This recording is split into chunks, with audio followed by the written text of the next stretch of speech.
What if you quit sugar? That means no soda,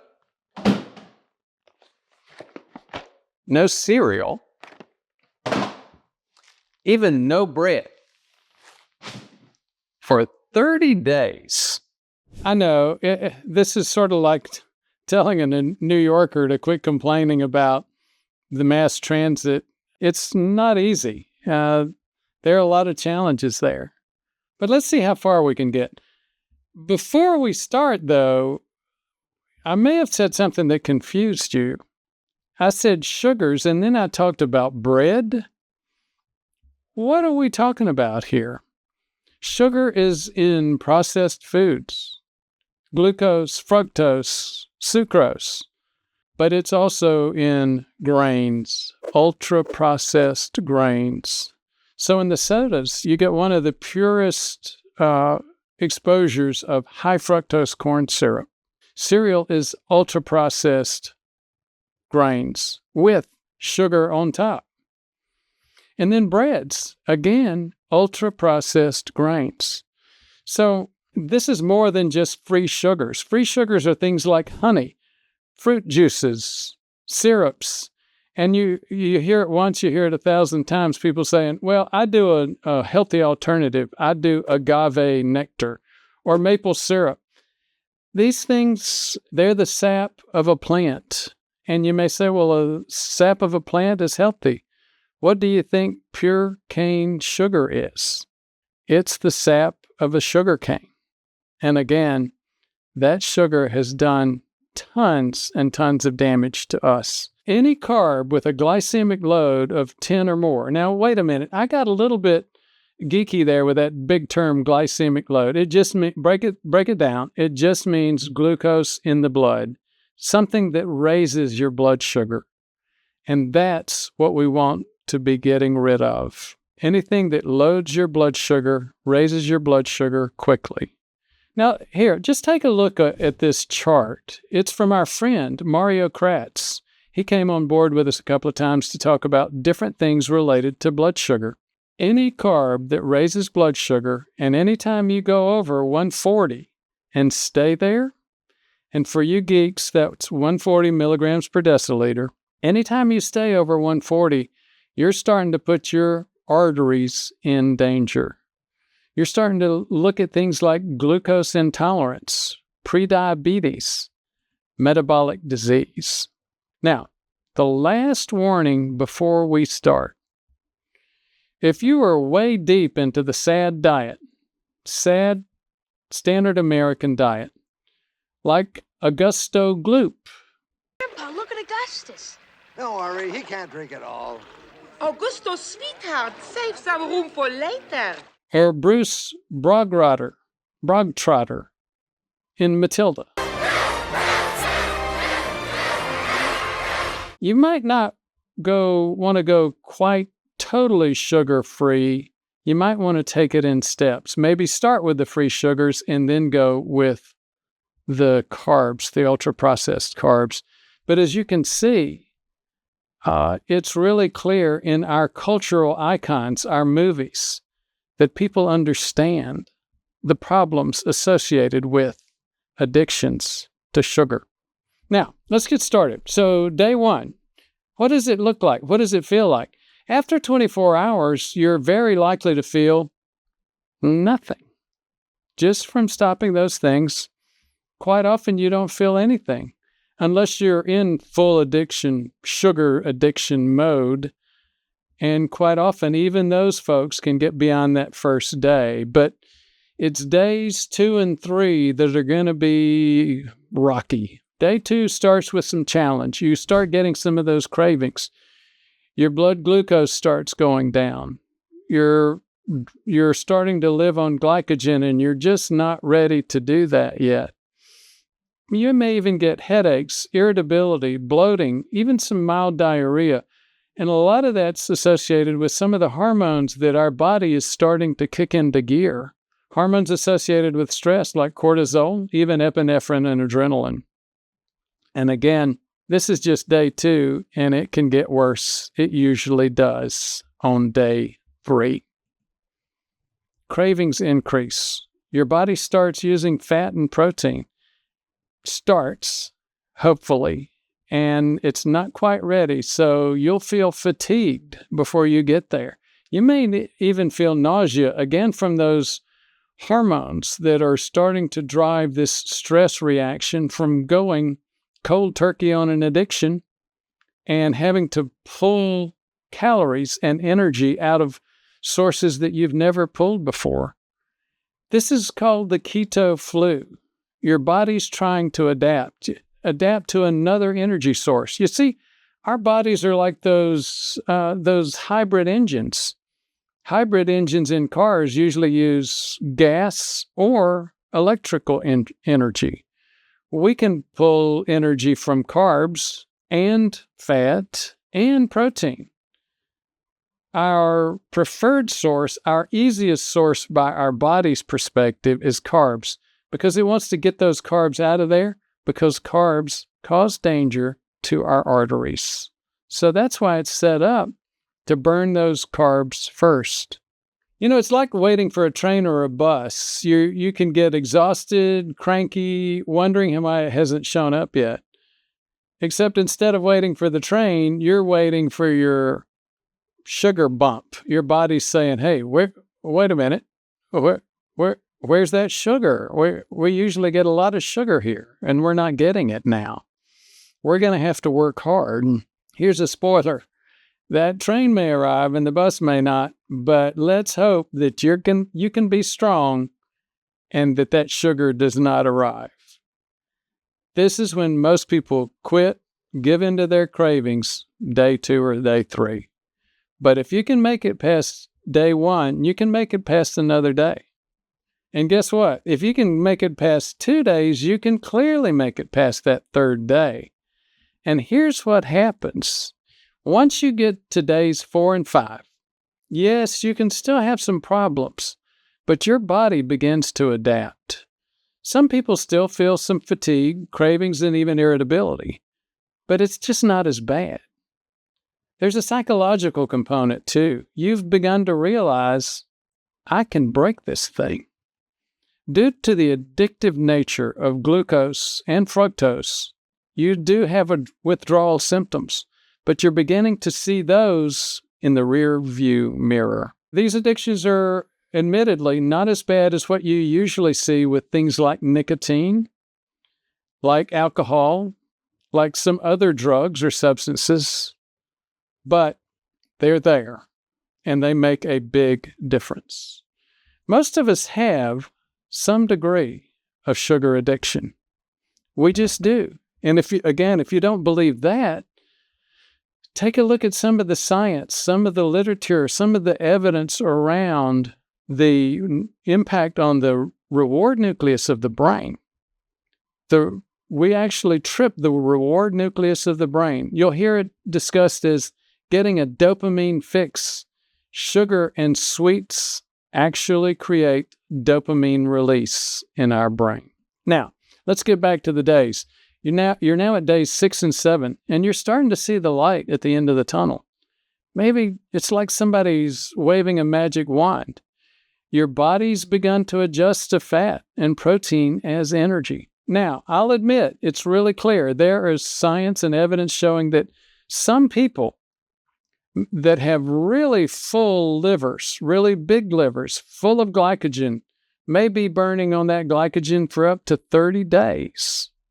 But that doesn't mean that your body has not started to kick in with some of that fat burning. You start to see improvements in your skin, less inflammation, more natural brightness, and you actually start to look younger. Acne, psoriasis, even skin cancers, they don't do as well in a no-sugar environment. Here are some of the more important and more noticed benefits of quitting sugar. By days 7 to 20, people start saying, you look thinner. You have to get some new pants or maybe pull those pants up a little bit tighter. Be mindful, though. Calories do matter. I hate to say that, and most people I'll get banged on and criticized for saying it, but at the end of the day, they do. I think it's a little bit too early, days 7 through 20, to start worrying about calories. We just want to get beyond the sugar addiction. But just be aware, especially if you're not losing weight already and you want to, that at some point you're going to need to start looking at your portions. But that's something to get beyond. That's a different issue. That's a habit. That's a food habit. That's a portion habit. Let's deal with that after the addiction, the sugar addiction. One of the healthiest benefits, probably the healthiest and clearly the healthiest in my mind, is burning belly fat. And I'm not talking about sub-Q fat, the fat right under your skin, that gut that's hanging over there. I'm talking about visceral fat. Both are important, but visceral fat is by far the most important. What that means is it's fat next to the viscera. In other words, the organs. There's fat inside your belly. When that fat is there, it increases inflammation, cardiovascular inflammation, and it increases what we call resistin. It increases a hormone that our fat cells release that creates insulin resistance, that creates metabolic disease, that creates the biggest risk for heart attack, stroke, blindness, kidney disease, and erectile dysfunction. Now, how much visceral fat should you have, or belly fat? It really should be between a half a pound, certainly less than 2 pounds. Mine, by the way, many people ask, mine varies between half a pound to 1.5 pounds. We've got plenty of patients with 4 pounds and more. Now, how do you decrease that?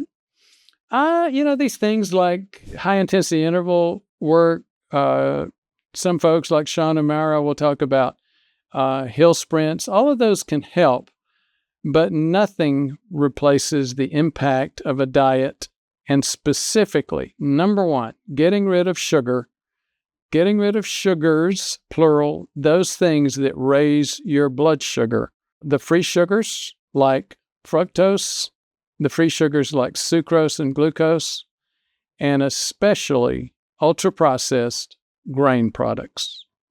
Now, this visceral fat, it's between your organs, and it's very effective at creating metabolic disease, which is what we're trying to get rid of. Now, I mentioned that my visceral fat goes between a half a pound and 1.5 pounds. How did I know that? Well, I had a thing called a DEXA scan. Many people are familiar with DEXA scans as something that helps you understand your bone density.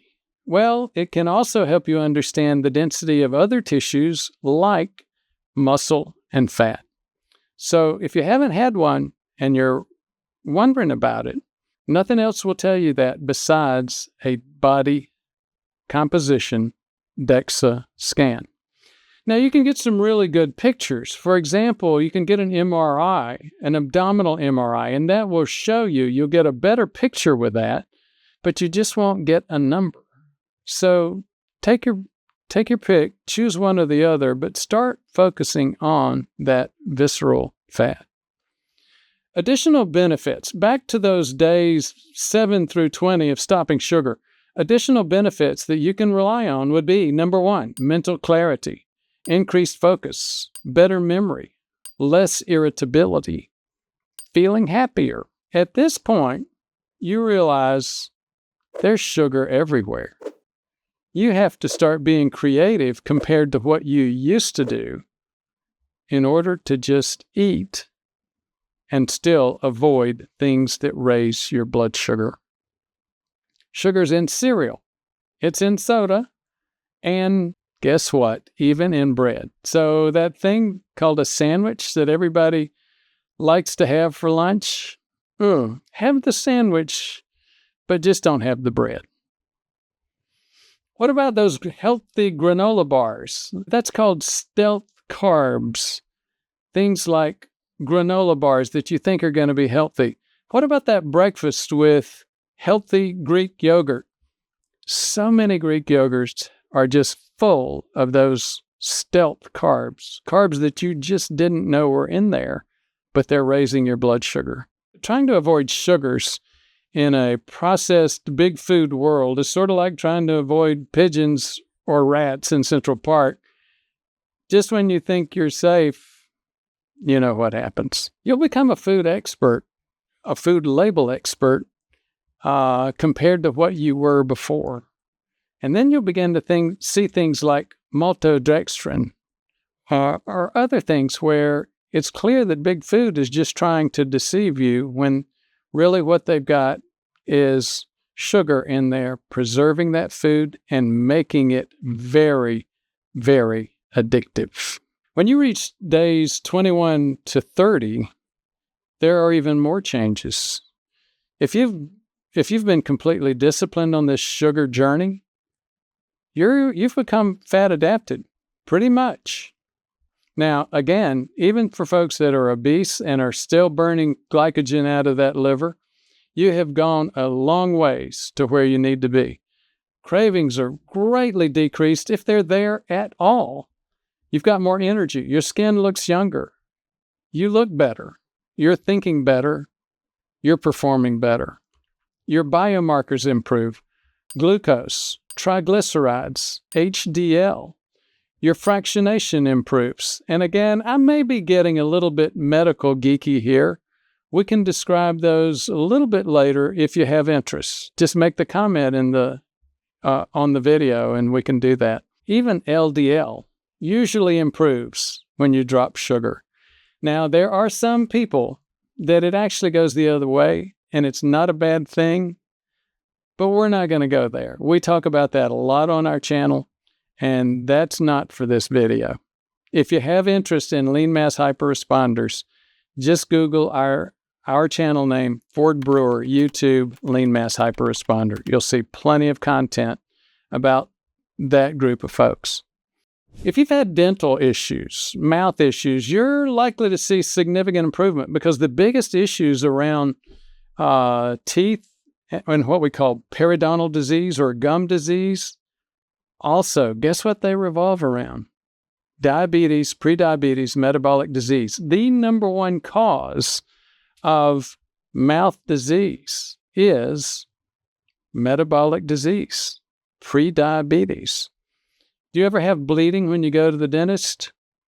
You should consider that as metabolic disease or prediabetes or even diabetes until you can actually prove it otherwise with an oral glucose tolerance test and insulin response. Again, geeky words, you don't have to remember those. Just make a comment under the video and we can explain those if you're interested. Some people talk about joint pain. It's like, I didn't expect this. I have arthritis. My arthritis has gone away. I feel better. What's that all about? Again, inflammation. Not only just the inflammation from metabolic disease, which happens. You think about gout, for example. Gout and uric acid. These things are very much associated. Uric acid is also very much associated with, guess what? Fructose. The old primary care doctors, the old country docs used to see gout happen when people would ship oranges right before Christmas or tangerines, and they'd eat way too many tangerines. Their gout would act up. Why? Because fructose and uric acid are very much related. And guess what? Like I said, it's not just fructose that's related to uric acid and gout. All the sugars are very much related to autoimmune diseases and arthritis-type diseases. So again, you'll begin to start feeling better in terms of that arthritis. As I just said a minute ago, you might not have picked it up. Quitting sugar improves autoimmune disease. Therefore, it can also improve gut health. But even other ways, not autoimmune disease, result in improved gut health as well. You see, the bad bacteria in your gut live on sugars. If you're not eating sugars, the bad bacteria have a hard time living. And then you end up replacing those with good bacteria. So again, yet another benefit of going without sugar. Another benefit, it's a pro and a con. You might have to buy some new pants, new belts, a new wardrobe. But you know what? Overall, that's a good thing too. Now let's go back for a minute. You remember I said if you were really, really addicted to sugar, you were on this standard American diet, you may want to go slower in terms of steps. Just cut out added sugar first. If you're one of those folks and you've still been eating carbs like a lot of fruits, whole grains, ultra-processed grains, you're still going to be developing new cravings, continued cravings, irritability, withdrawal symptoms, even as long as you're eating these foods. Maybe at that point, you want to say, this addiction was worse than I thought, and yep, I need to cut out the rest of those glycemic carbs, those ultra-processed grain products. There's also a social component here. Think twice. Now, I actually have plenty of patients who have done it, and there's something to be said for quitting sugar right before your birthday or a holiday, a Christmas, a New Year's, a Thanksgiving. But that's an added challenge. You're just adding more challenge to what is already pretty difficult. Even going on vacation, especially if you're going to one of these cruises where they fill you full of really bad food. Think twice before you start your journey if you've got that coming up. Also think about this, dining out. I mean, you can order what appears to have no carbs at all in it, or totally healthy carbs, like a steak and some broccoli. And then when it comes out, you find out that the cooks in the back have just loaded this down with sugars, carbs, and seed oils. The wrong kind of sauces, and that's frustrating. Big events, birthdays, holidays can be a challenge. Eating out can be a challenge. Just being a human being with friends and family can be a challenge too, because the first couple of pounds that you begin to lose, people say, well, you look good. But even before you lose those pounds, they start saying, whoa, wait a minute. You're not eating any bread? What's that all about? Bread's good for you. It's a social thing. You're not having any pizza? Wait a minute. You can't just eat the top of the pizza and leave all that crust. That's not fair to the rest of us. You know where I'm going. It's hard being a human and trying to manage your eating behavior. Then after you start losing a few pounds, they'll say, oh, you look good. But then when you lose a few more pounds, they start saying, oh, wait a minute. You're looking, are you getting sick? Because you're looking kind of sick. Big example of this, wrestler Dave Bautista. He was a big guy, but he was amped up not just on carbs, big plates of food, carbs, and even steroids. He saw the light. He said, this is not healthy, and he lost a ton of weight. What did people say? Did they applaud him for getting to a healthy weight? No. That's not what they did. They said, you look sick. I've heard it myself, even from family members who should know better. Just tell them when you hear that, look, I'm listening to my body. My metabolism's telling me I'm much, much healthier. In the end, social components play a big role. Team support is important, and especially if it's going the wrong way, you have to reconsider your team. Help them see through what you need to be doing instead of what they're currently thinking. You may be thinking, why should I go through all this? This is a lot. And, carbohydrates are a natural food. Whole grains, they tell us to eat those. They're in the base of the food pyramid, recommended by the government. There are no required carbs. Unfortunately, a lot of people still don't understand the critical connection between carbs and metabolic health. See, the number one cause of heart attacks, strokes, blindness, kidney disease, erectile dysfunction, arterial disease is metabolic disease. And metabolic disease is not cholesterol. It's not LDL. It's diabetes and prediabetes. It's metabolic disease. The main takeaway is, by quitting sugar for 30 days, it's clear your life is going to change. Even quitting just processed foods altogether will have very significant benefits. Now, processed foods, even the quote low-carb options, they're not a great idea. Be careful with those things. They can be full of emulsifiers, chemicals, inflammatory stuff. Now, if this is still confusing, let us know in the comments. We'll get deeper in terms of that as well, if that's what you'd like. We can do a video on different types of carbs, different types of inflammatory processes. Now, here's another point. If you go to the science, Google Scholar, you're not going to see a whole lot of articles that say, here's what happened with 30 days of no sugar. That's not the way you're going to see it in the science.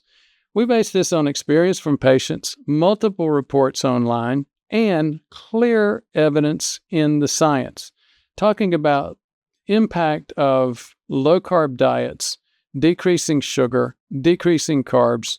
It is well documented in the scientific literature. If you're looking at this whole process and you think, well, how does all this work for me? When do I get out of sugar burning and into fat burning? As we said before, there's significant variability person to person. If you're interested in the science, the literature that we referred to, the scientific evidence, we've put plenty of links in the description of the video. Go take a look. What's important is this: evidence, both with experience, with patients, with the science, with studies, leads to the same conclusion. Quitting sugar is one of the best things you can do for your life. So now, you know what happens when you quit sugar. Let me know in the comments if I missed a point or if you'd like for us to cover something. I went through my own cardiovascular journey in which I was able to reverse about 20 years worth of plaque development in my arteries. Now, that had a lot to do with my own sugar journey. If you'd like to watch that, take a look.